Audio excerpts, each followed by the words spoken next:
Bugünkü videomuzda qoyunçuluqla məşğul olan və ya gələcəkdə kiçik bir qoyunçuluq təsərrüfatı qurmaq istəyən hər kəs üçün çox vacib olan 3 əsas qaydadan danışacağam.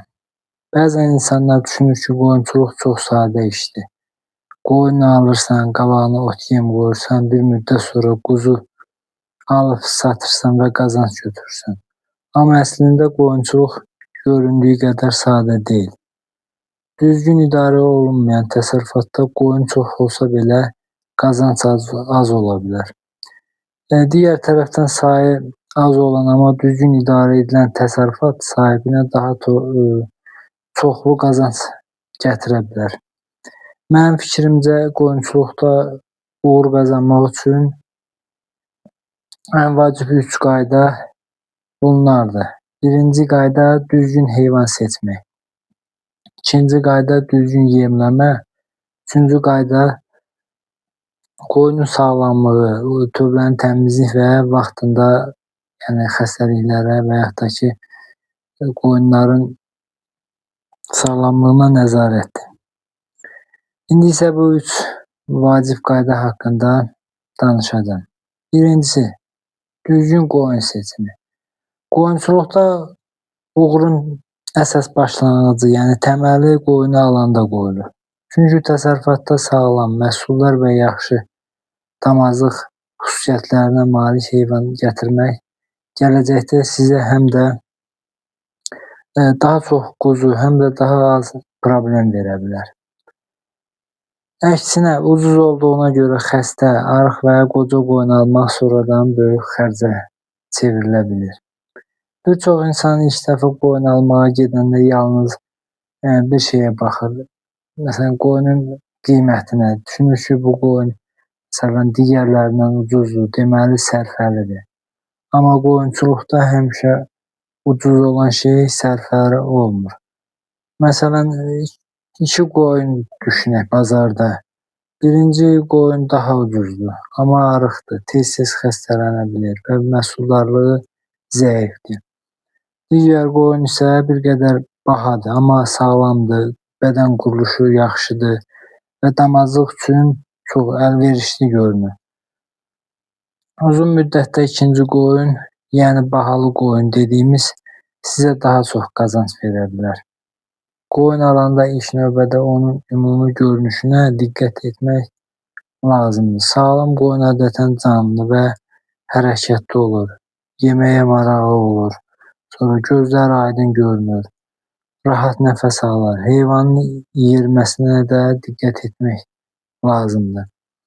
Axsama, dırnaq problemləri və digər hərəkət çətinlikləri gələcəkdə problem yarada bilər.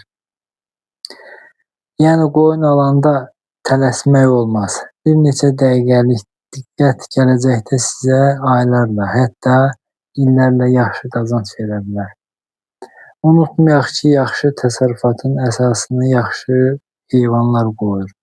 Siz ən yaxşı yemləri versəniz də, xəstə və zəif heyvanla istədiyiniz uğuru, nəticəni əldə etmək çətin olar. İkinci başlığımız düzgün yemləmə. Qoyunçuluqda ən böyük xərclərdən biri sözsüz ki, bilirsiniz ki, qış aylarında verilən yemdir. Əgər yemləməni düzgün təşkil etməsək, qazancımızın böyük bir hissəsi yemə gedə bilər. Amma düzgün yemləmə bu demək deyil ki, heyvanın qabağına mümkün qədər çox yem tökək. Düzgün yemləmə o deməkdir ki, heyvanın yaşına, çəkisinə uyğun yem vermək lazımdır. Məsələn, boğaz qoyunun ehtiyacı ilə adi dövrdə olan qoyunun ehtiyacı eyni olmaya bilər. Doğum dövründə yaxınlaşan ana qoyun onun qidalanmasına daha çox diqqət etmək lazımdır. Yəni quzu ananın əmdiyinə görə qoyun daha çox enerji sərf edir. Ona görə quzu əmizdirən qoyunların da enerji və qida ehtiyacı artmış olur.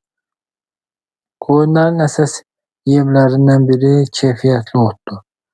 Ot kiflənmiş, çürümüş və ya pis qoxulu, məsələn, cənnəmiş, iyli ot olmamalıdır. Çünki keyfiyyətsiz ot yalnız qoyunun inkişafına mənfi təsir edir. Həm də xəstəlik riskini artıra bilər. Arpa və digər dənli yemlər enerji baxımından, yəni qışda verilməli qoyunlara vacib qida növlərindən əsaslarından biridir.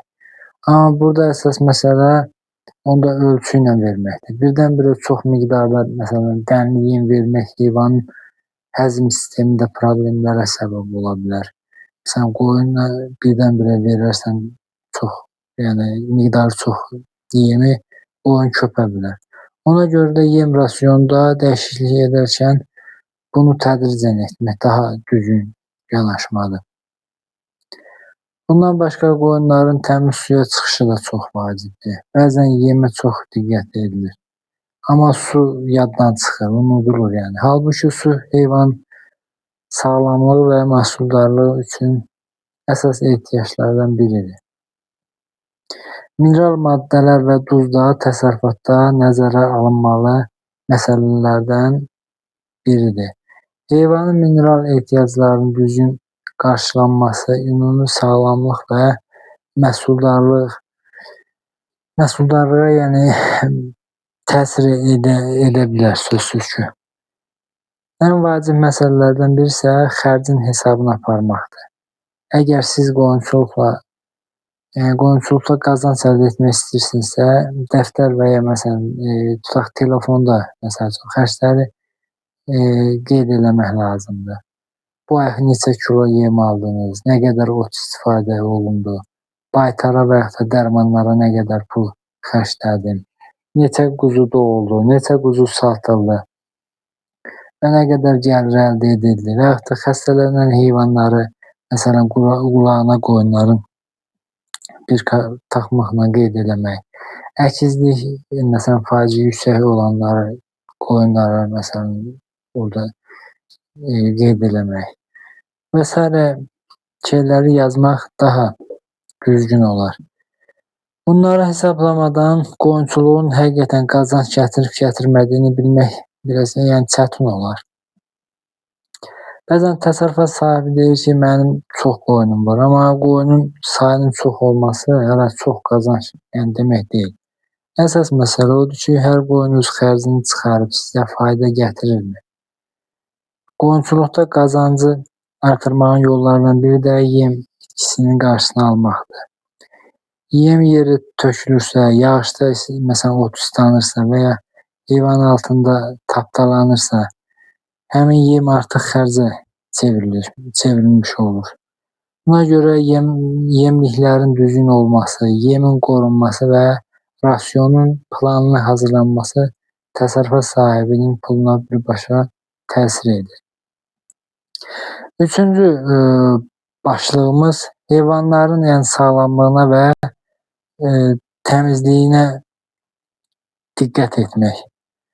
Mənim fikrimcə qoyunçuluqda ən vacib qaydalardan biri də budur. Xəstəliyin qarşısını almaq, xəstəlik baş vermədən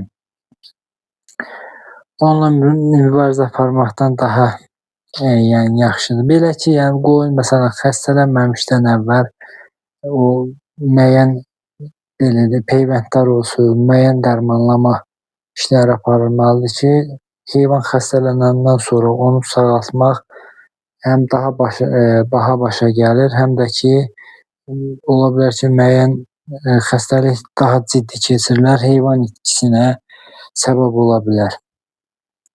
Bir qoyunun xəstələnməsi bəzən bütün sürü üçün risk yarada bilər. Əgər problem vaxtında aşkar edilməzsə, həm heyvan itkisi, həm də böyük maddi zərər yarana bilər.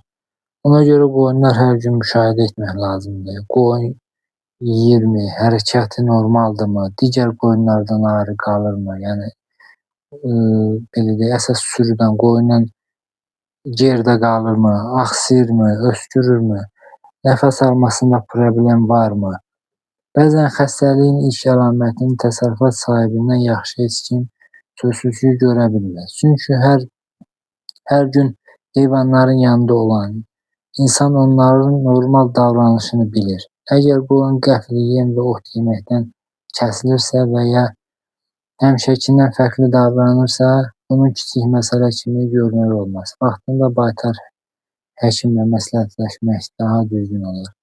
Təmizlik də sağlamlığın əsas hissəsidir. Tövlədə peyin həddindən artıq yığılmamalı, tövlə nəm olmamalıdır. Nəm və havasız mühit müxtəlif problemlərin yaranması üçün əlverişli şərait yarada bilər.